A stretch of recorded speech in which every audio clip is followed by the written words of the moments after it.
Film dimulai dengan diperlihatkannya sepasang suami istri yang menemukan bayi di depan rumah mereka. Karena merasa kasihan, mereka akhirnya merawat bayi tersebut dan diberi nama Qiao Feng. Seiring berjalannya waktu, Qiao Feng pun tumbuh menjadi seorang ahli bela diri tanpa tanding dan sering membantu suku Kaipang atau sekte pengemis untuk menghabisi musuh-musuh mereka. Singkat adegan singkat cerita, setelah dewasa, Qiao Feng yang kini sudah menjadi ketua suku Kaipang sedang terlihat menghadang seorang biksu dan anak buahnya yang ternyata telah menculik seseorang. Qiao Feng meminta si biksu untuk melepaskan pria yang diculiknya. Namun si biksu malah langsung menyuruh anak buahnya untuk menyerang Qiao Feng. Dengan mudah Qiao Feng mampu mengalahkan anak buah sang biksu dan sempat membuat sang biksu sendiri kewalahan. Si biksu yang terlanjur emosi pun langsung menggunakan jurus tangan api yang dia miliki. Tapi hal itu sia-sia saja karena ternyata Qiao Feng mampu mengalahkan jurus tersebut dengan jurus 18 telapak naga, yang kemudian membuat si biksu langsung tumbang. Setelah berhasil mengalahkan si biksu, Qiao Feng dan para pengikutnya pun kembali ke markas mereka yang berada di tengah-tengah hutan belantara. Tapi sesampainya di sana, Qiao Feng malah dituduh telah membunuh sang wakil ketua suku Kaipang oleh istri sang wakil ketua sendiri yang bernama Kang Min. Para tetua suku Kaipang semakin yakin setelah Kang Min memperlihatkan sebuah bukti, yaitu surat yang ditulis oleh sang wakil ketua sebelum ia meninggal, yang isinya kurang lebih jika sang wakil ketua sudah menaruh curiga kepada Qiao Feng dan apabila dia nanti tewas, sudah pasti yang membunuhnya adalah Qiao Feng. Selain itu ternyata para tetua suku menemukan bukti kalau Qiao Feng adalah keturunan dari suku Khitan, musuh bebuyutan suku Kaipang. Atas tuduhan tersebut membuat Qiao Feng pun kemudian dikeluarkan dari sekte Kaipang dan dipecat secara tidak hormat sebagai ketua suku Kaipang. Lalu dia pun mendapat hukuman, yaitu harus bertarung melawan para tetua. Namun karena merasa tidak bersalah dan tidak ingin terjadi pertumpahan darah di antara mereka, Qiao Feng pun memilih untuk melukai dirinya sendiri, lalu pergi mencari pelaku yang sudah memfitnah dirinya. Setibanya di rumah, dia pun dibuat terkejut melihat orang tua angkatnya telah tewas. Tak lama kemudian dua orang warga tidak sengaja melihat hal itu dan malah menuduh Qiao Feng sebagai pembunuh orang tua angkatnya sendiri. Tidak ingin meladeni mereka, Qiao Feng pun pergi ke kuil Shaolin untuk menemui gurunya dan bertanya dari mana dan siapa dirinya sebenarnya. Tapi naasnya sang guru ternyata sudah tewas terbunuh entah oleh siapa. Dan tanpa sengaja ada seorang murid Shaolin yang melihat Qiao Feng ada di sana dan kemudian menuduhnya sebagai pembunuh sang guru. Qiao Feng pun mencoba mengejar murid tersebut yang kedapatan sedang mencuri kitab milik Shaolin. Tapi setelah mendapatkannya, para biksu Shaolin mengepung Qiao Feng dan menuduhnya telah mencuri kitab milik Shaolin. Salah satu biksu senior Shaolin yang menganggap Qiao Feng sudah membunuh guru mereka pun langsung menyerang Qiao Feng dengan jurus telapak besi miliknya. Namun dengan mudah serangan tersebut dapat ditangkis oleh Qiao Feng. Tapi akibat serangan tersebut, identitas si pencuri akhirnya terbongkar, yang ternyata dia adalah seorang wanita bernama Azu. Qiao Feng yang tidak ingin melawan sang biksu pun langsung pergi dari sana membawa Azu.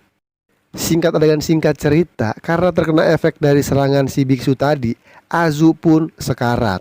Qiao Feng yang merasa semua itu akibat ulahnya pun merasa bersalah, lalu memberikan energinya agar Azu bisa selamat dari kematian dan segera membawanya ke tempat tabib dewa, karena hanya dialah yang mampu menyembuhkan Azu.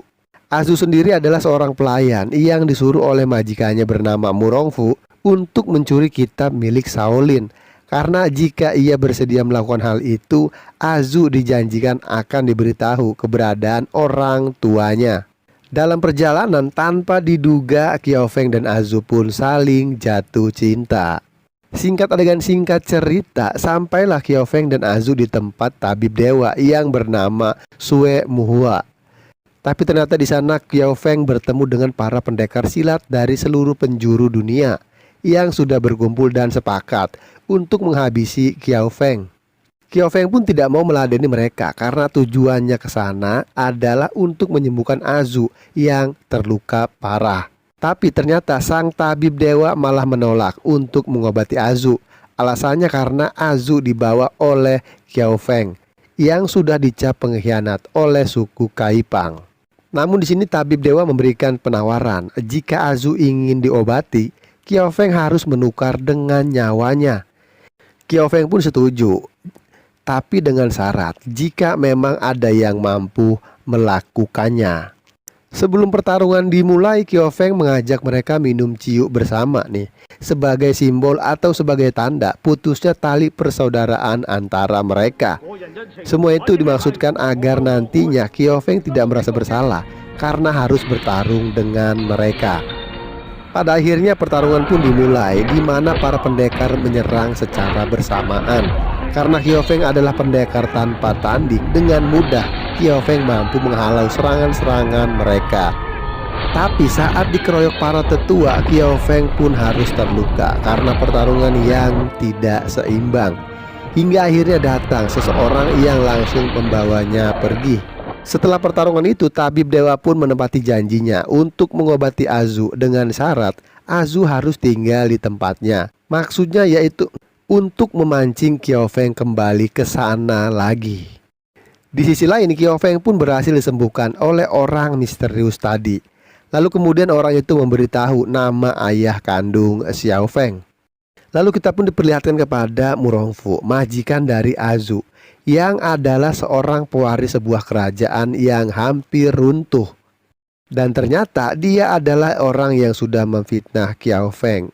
Tujuannya adalah untuk membangkitkan kembali kerajaannya, juga sekaligus membalaskan dendam sang ayah yang sudah tewas.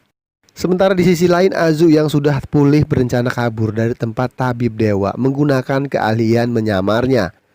Azu berhasil melewati para penjaga dengan menyamar sebagai tabib dewa, dan tanpa basa-basi langsung membunuh tabib dewa, lalu membakar persediaan obat-obatan milik sang tabib.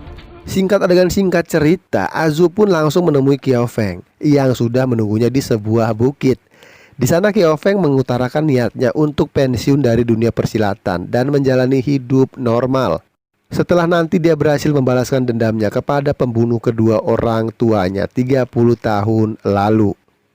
Azu dan Qiao Feng mengatur siasat untuk mengorek informasi tersebut dengan menggunakan keahlian penyamaran Azu. Mereka pun mendapat info kalau orang tuanya telah dibunuh oleh seorang bernama Zheng Jun. Sampailah Qiao Feng dan Azu di tempat Zheng Jun. Tidak disangka kalau Azu adalah anak dari Zheng Jun yang juga memiliki adik bernama Azi. Setelah mengetahui kenyataan itu, Azu yang tidak ingin sang ayah mati konyol pun menyamar sebagai Zheng Jun, yang malam itu sudah berjanji akan bertarung melawan Qiao Feng. Qiao Feng yang tidak tahu kalau itu Azu langsung menyerang dan membuat Azu meninggal.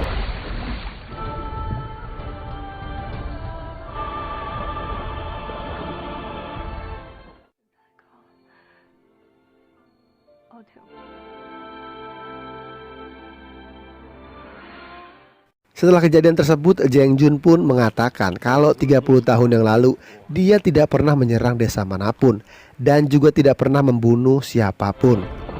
Mendengar penjelasan itu, Qiao Feng merasa dibohongi. Lalu ia pun pergi untuk mencari Bai Xijing, tetua Kaipang, dan Kang Min, istri wakil ketua Kaipang. Karena mereka berdualah orang yang sudah membuat kekacauan ini. Di sini akhirnya kebusukan Nyonya Kang Min pun terbongkar. Ia ikut terlibat karena ingin balas dendam kepada suku Kaipang yang telah menculik dirinya saat masih kecil. Ia juga ingin balas dendam kepada Qiao Feng karena pernah menolak cintanya. Dan ternyata dalang dibalik semua ini adalah Murongfu yang sudah menjanjikan Bai Xijing harta dan kekuasaan jika bersedia melakukan semua ini. Tapi Murongfu tidak menepati janjinya dan nasib naas pun kemudian harus menimpa Bai Xijing dan Kang Min yang harus berakhir dengan tragis. Murongfu mengajak Qiao Feng untuk bergabung dengannya, tapi Qiao Feng menolak, yang membuat Murongfu akhirnya marah dan memerintahkan prajuritnya untuk menyerang Qiao Feng. Qiao Feng pun dibantu adik Azu bernama Azi yang memberikan pedang pusaka milik sang ayah untuk melawan Murongfu. Lalu pertarungan antara Qiao Feng dan Murongfu pun tak terhindarkan.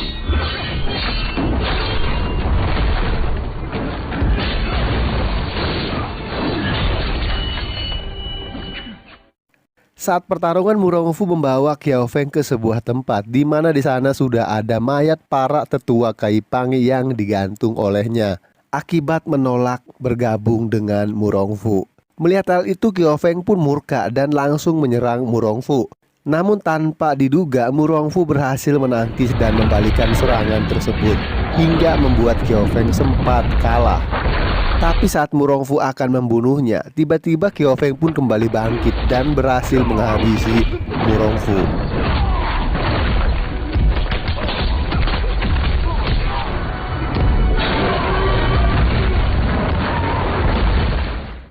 Suku Kaipang yang melihat kejadian itu pun seketika sadar jika Qiao Feng selama ini sudah difitnah dan tidak bersalah. Sesuai janjinya kepada Azu, Qiao Feng pun pensiun dari dunia persilatan dan kemudian memutuskan untuk ngangon kambing. Di sisi lain terlihat Murongfu dibangkitkan kembali oleh ayahnya yang bernama Murongbo yang ternyata masih hidup. Di akhir film semua misteri akhirnya terungkap. Ternyata orang yang sudah menyelamatkan Qiao Feng waktu itu adalah ayahnya sendiri yang ternyata masih hidup.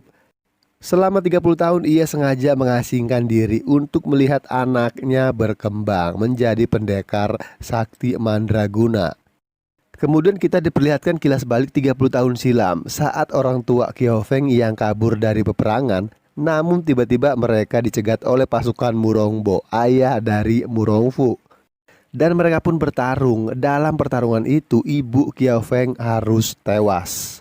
Sementara Qiao Feng sendiri dititipkan kepada sepasang suami istri yang kemudian mengangkatnya menjadi anak. Dan ternyata pembunuh orang tua angkat Qiao Feng dan sang guru Shaolin adalah ayahnya sendiri yang mukanya mirip dengan Qiao Feng.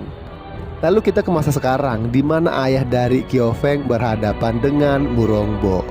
Film pun the end. Ya begitulah hidup ya, kadang bikin tepok jidat. Kita udah baik sama orang tapi malah dilunjak. Oke, terima kasih buat kalian yang udah nonton sampai selesai dan sampai jumpa.